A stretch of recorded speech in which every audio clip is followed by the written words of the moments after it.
Assalamualaikum warahmatullahi wabarakatuh. Bismillahirrahmanirrahim.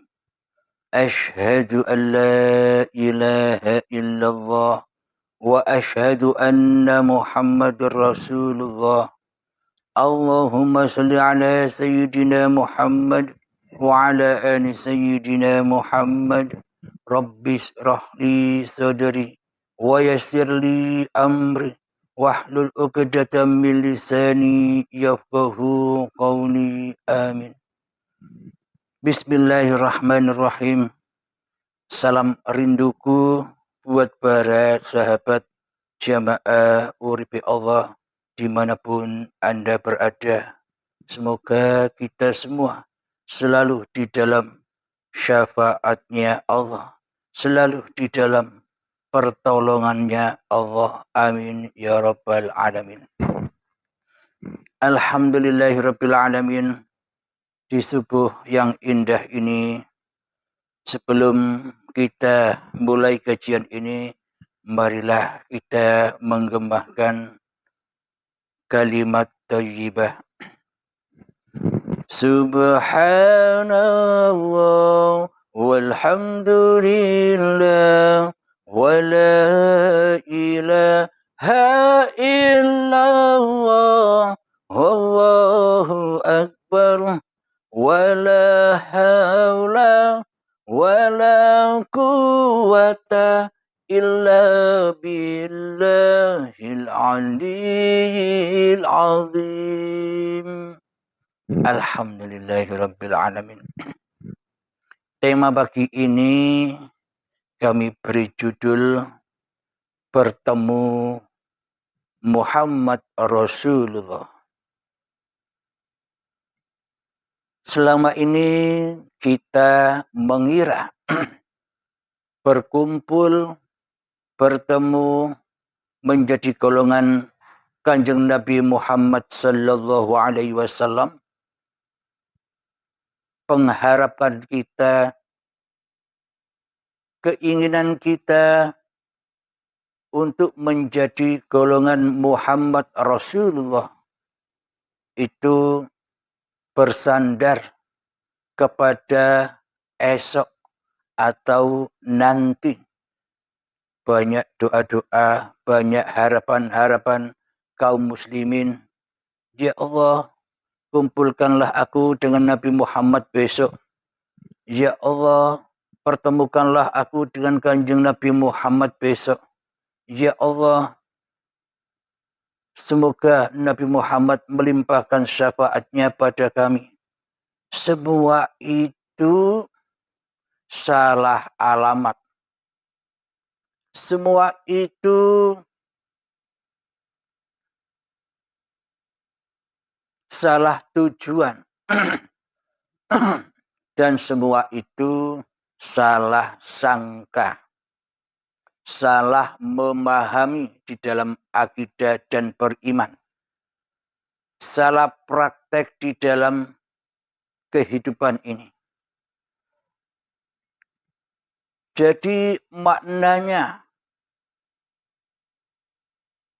bersolawat atau bertemu Nabi Muhammad sallallahu alaihi wasallam itu bukan besok. Berkumpulnya bukan besok ketika menunggu ajal menjemput. Berkumpulnya, bertemunya kita dengan Kanjeng Nabi Muhammad sallallahu alaihi wasallam itu mestinya saat ini. Bergegas-gegaslah bertemu dengan Kanjeng Nabi Muhammad. Maknanya bertemu dengan Rasulullah.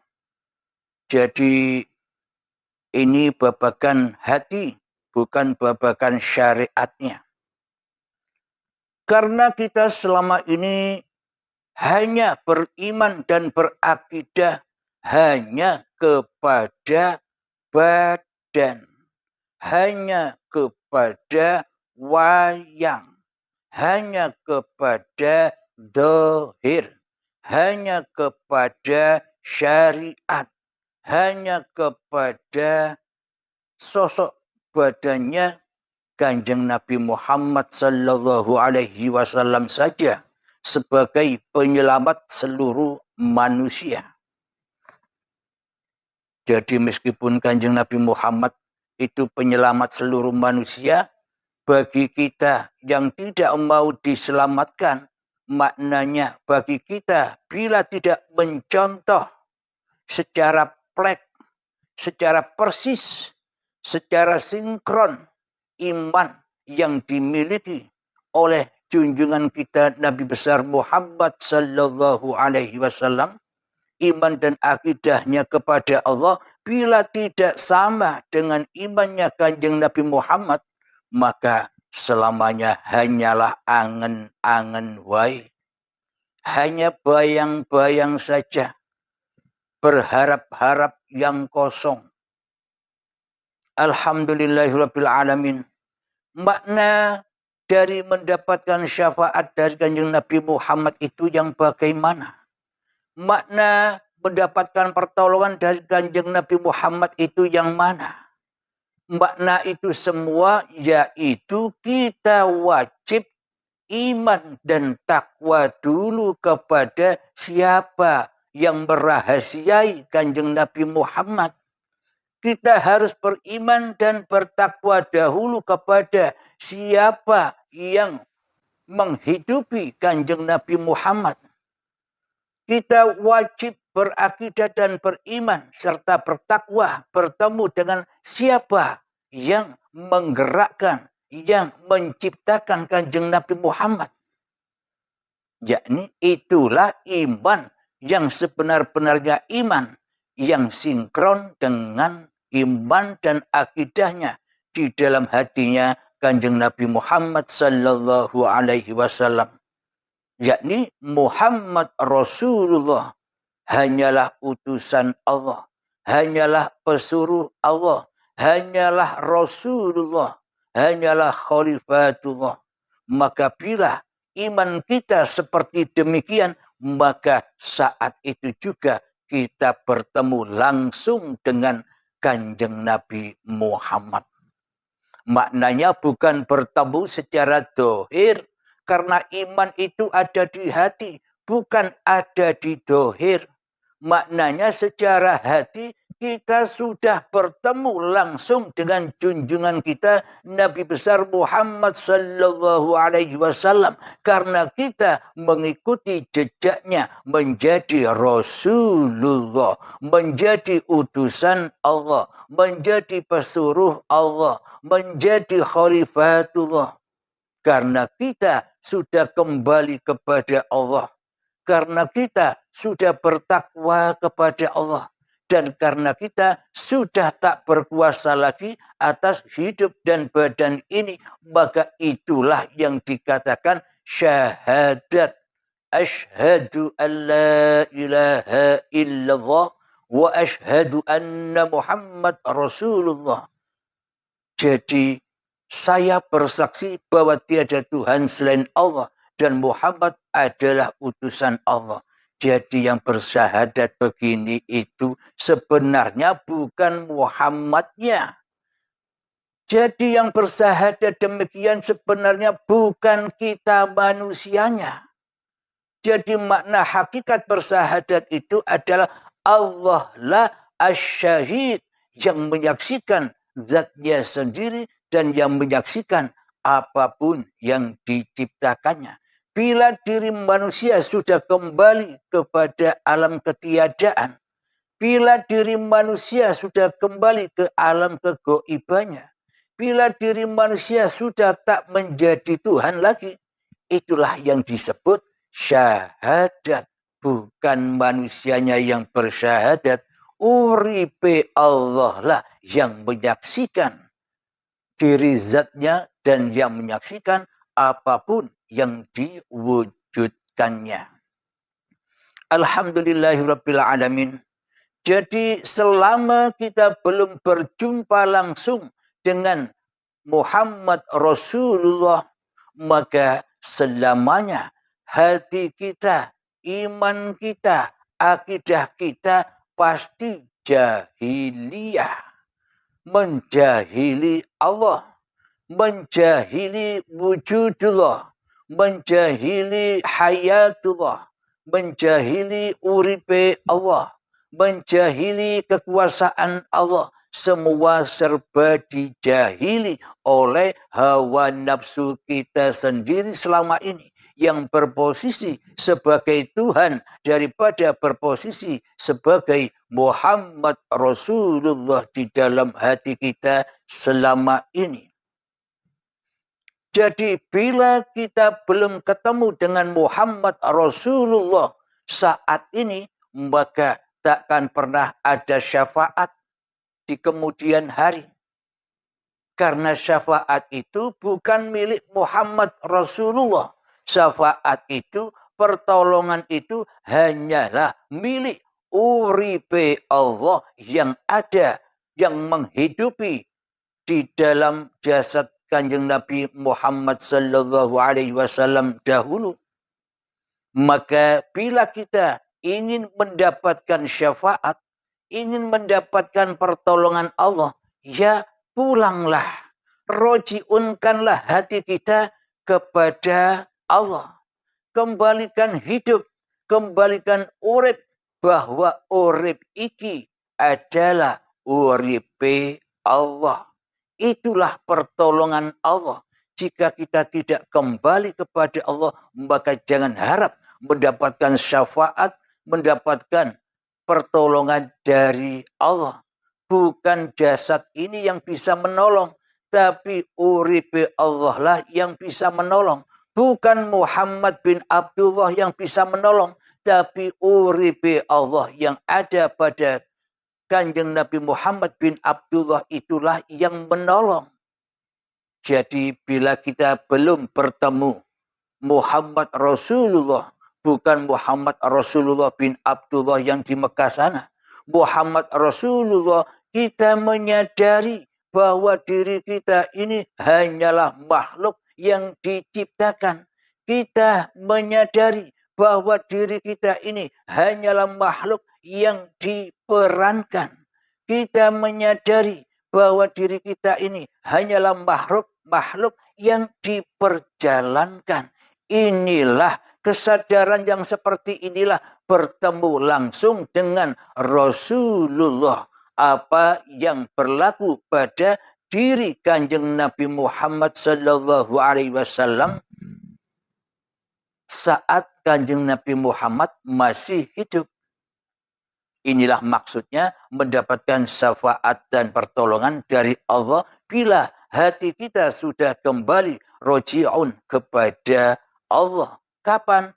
Jangan nunggu nanti. Saat ini harus dilakukan, harus diupayakan.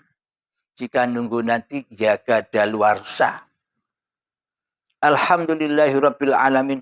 Jadi tanpa kita bertemu Muhammad Rasulullah, selamanya kita ini jahil kepada Allah. Kita jahil kepada Allah maknanya bagaimana? Kita merasa di dalam hati kita berposisi sebagai sang Khalik, sang pencipta daripada yang dicipta. Kita berposisi sebagai Tuhan daripada menjadi Rasulnya. Maka bila kita sudah menyadari itu semua, bahwa kita ini hanyalah ciptaan, bahwa diri kita ini hanyalah makhluk, bahwa diri kita ini hanyalah Rasulullah, bahwa diri kita ini adalah utusan Allah, bahwa diri kita ini hanyalah pesuruh Allah, bahwa diri kita ini hanyalah khalifatullah, wakil-wakil Allah, maka itulah yang dimaksud berjumpa dengan Rasulullah. Berjumpa hatinya klop dengan isi hati baginda Rasulullah sallallahu alaihi wasallam. Itulah makna perjumpaan itu. Jadi bergegaslah menjumpai Rasulullah. Jadi bergegaslah kembali kepada Allah. Rojiunkan hati kepada Allah. Itulah yang dimaksud bertemu dengan baginda Rasulullah sallallahu alaihi wasallam. Bila tak ada uripe Allah, apakah ada cerita jasad-jasad ini? Bila tak ada uripe Allah, apakah ada kisah-kisah badan-badan ini? Adakah kisah-kisah syariat-syariat badan ini? Kalau tak ada uripe Allah, maka semuanya tak akan ada kisah-kisahnya. Jadi pulanglah kepada yang membuat kisah. Jangan berpulang kepada yang dikisahkan, yang diceritakan. Pulanglah, roji'onlah kepada siapa yang menyutradarai kisah-kisah itu. Alhamdulillahirabbil alamin. Jadi syafaat itu sekali lagi bukan miliknya Rasulullah Shallallahu Alaihi Wasallam. Syafaat itu adalah milik Tuhan yang menjadikan diri manusia ini sebagai Rasulnya. Itulah syafaat. Pertolongan Allah itu hanyalah milik zat yang menciptakan manusia. Bukan milik yang diciptakan. Pertolongan Allah itu hanyalah milik Allah sebagai zat yang berkuasa atas diri manusia. Tergantung hati kita yang menjadi Tuhan, yang menjadi penguasa di dalam hati kita itu siapa? Allah kah atau diri kita? Bila yang menjadi Tuhan, bila yang menjadi pencipta, bila yang menjadi penggerak, bila yang menjadi pemerjalan kehidupan ini masih Abdul Halimnya di dalam hatiku, maka selamanya aku takkan pernah mendapatkan syafaat dari Allah. Aku takkan pernah mendapatkan pertolongan dari Allah. Meskipun aku banyak ibadahnya secara syariat. Tapi semua itu tersesat jalannya. Bukan ibadah namanya, tapi maksiat namanya. Karena tidak menyembah Allah, tapi menyembah Abdul Halimnya di dalam hatiku. Alhamdulillahirabbil alamin. Mana dalilnya? Mana ayatnya? Bila syafaat itu miliknya Allah saja. Alhamdulillahirabbil alamin di dalam surat Az-Zumar ayat yang ke-44. A'udzu billahi minasy syaithanir rajim. Bismillahirrahmanirrahim.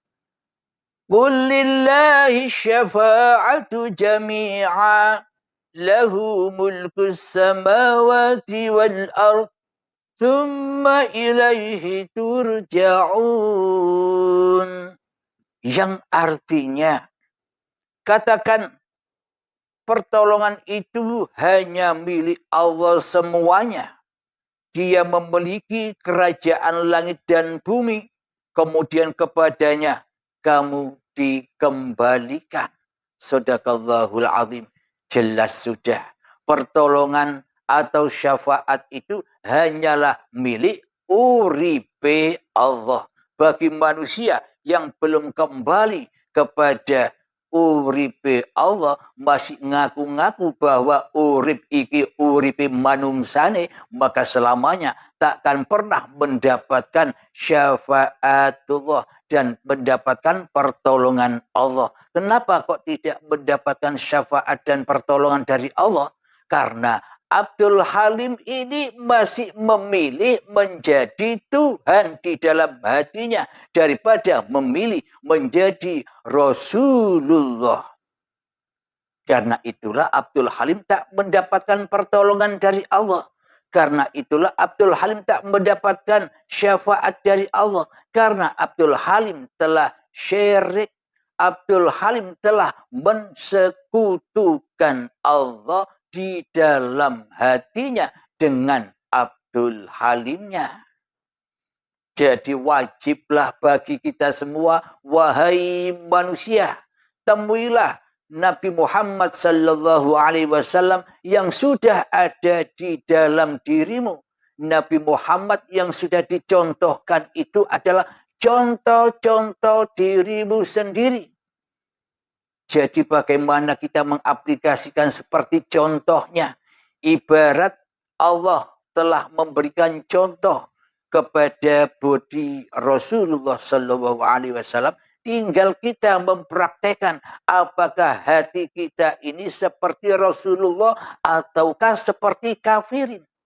Tinggal kita yang mermak, tinggal kita yang mengolah, tinggal kita ingin kembali rojiun kepada Allah atau rojiun kepada hawa nafsu kita sendiri.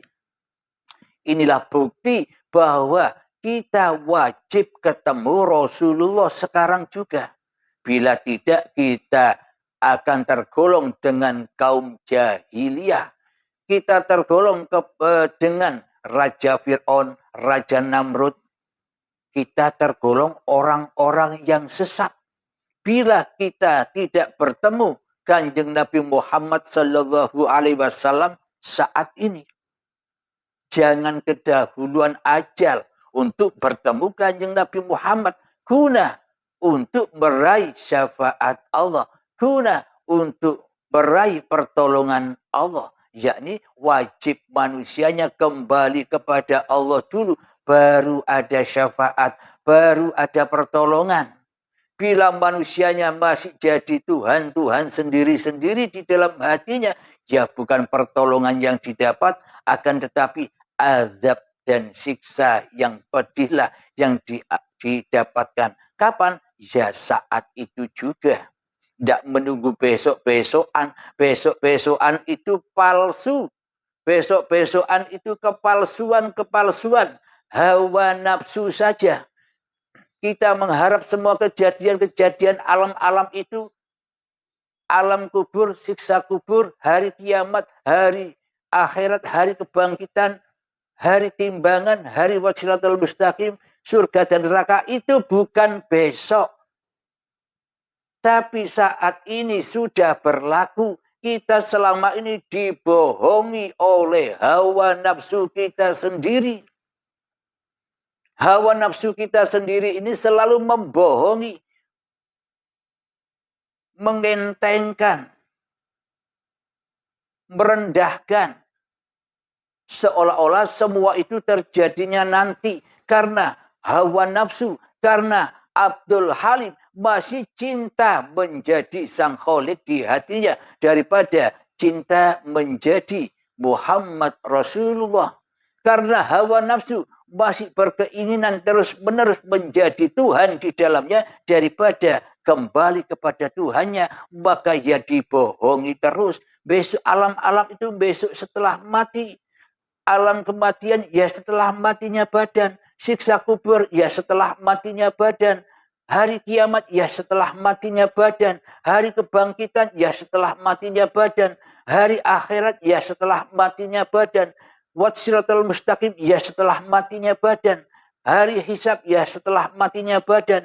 Neraka dan surga ya setelah matinya badan. Bertemu Allah ya setelah matinya badan. Seolah-olah semua kejadian itu besok adanya ketika badannya sudah mati.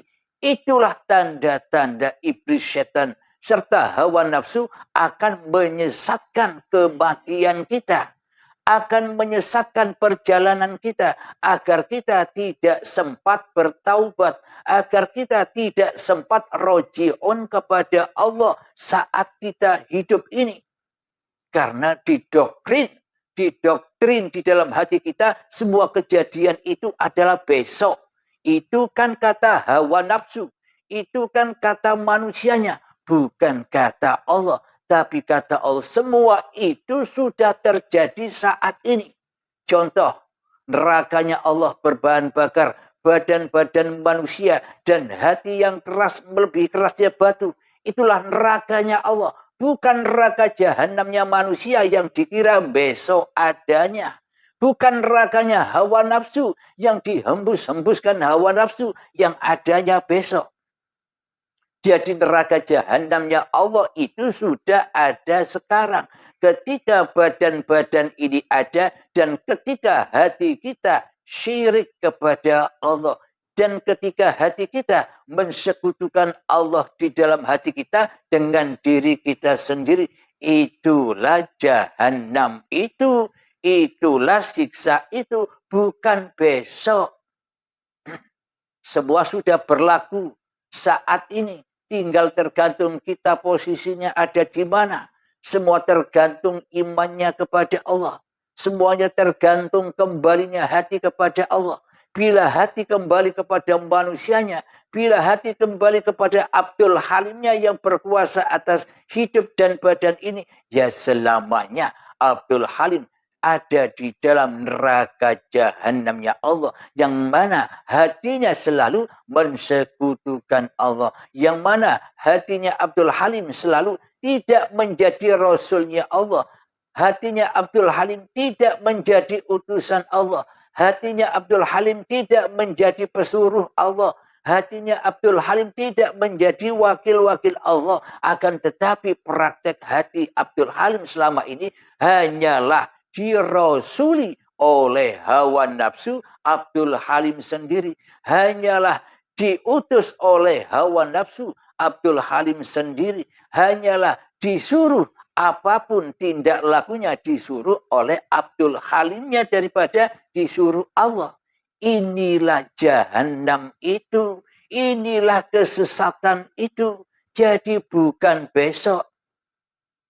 Tapi semua berlaku sekarang ini. Bila di dunia ini kita buta mata hatinya, apalagi di akhirat, maka semakin butalah mata hati kita. Maknanya bagaimana? Bila di dunia ini saja kita hanya menyembah, mengabdi, menjadi rasulnya hawa nafsu kita sendiri, maka hati kita pun akan kembali kepada Abdul Halimnya daripada kembali kepada Allah. Itulah butanya dunia dan akhiratnya. Butanya badan dan hidup yang diaku-akui oleh Abdul Halimnya. Man kana fi hadhihi a'ma wa huwa fil akhirati a'ma wa adallu sabila, dan tersesatlah apa yang dijalaninya. Bila di dalam hatiku masih Abdul Halimnya yang ada, yang wujud, yang hidup, yang berkuasa, maka tersesatlah semua amal-amalnya. Semua ibadahnya bakal tersesat.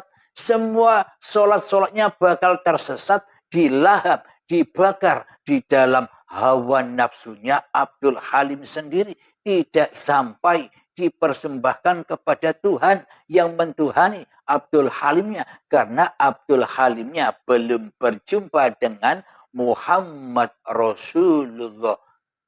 Alhamdulillahirabbil alamin. Semoga saya pribadi dan semoga kita semua bakal diselamatkan oleh Allah menjadi Rasulullah, seperti yang dicontohkan oleh baginda Nabi Muhammad sallallahu alaihi wasallam. Contoh suri tauladan yang wajib kita ikuti bila kita ingin diakui sebagai umatnya Rasulullah, umatnya Kanjeng Nabi Muhammad sallallahu alaihi wasallam. Jadi untuk menjadi umatnya Rasulullah, kita wajib ketemu Rasulullah dulu. Kita wajib ketemu Muhammad Rasulullah. Yakni kita tahu dulu, kita wajib paham dulu bahwa kita ini hanyalah utusan Allah, bukan Tuhan yang mentuhani hidup dan badan ini. Alhamdulillahirabbil alamin. Semoga saya pribadi dan kita semua seluruh jamaah uripi Allah selalu diberi syafaat dan pertolongan oleh Allah Subhanahu wa taala. Amin amin amin ya rabbal alamin. Allahumma salli ala sayyidina Muhammad wa ashghil zalimin bil zalimin. Allahumma salli ala sayyidina Muhammad wa ashghil zalimin بالظالمين وأخرجنا من بينهم سالمين وعلى آله وصحبه أجمعين. الحمد لله رب العالمين. ربنا آتنا في الدنيا حسنة wa fil akhirati hasanah wa qina adzabannar. Wa sallallahu ala sayyidina Muhammad wa ala alihi wa sahbihi wasallam. Walhamdulillahi rabbil alamin. Akhirul kalam. Assalamualaikum warahmatullahi wabarakatuh.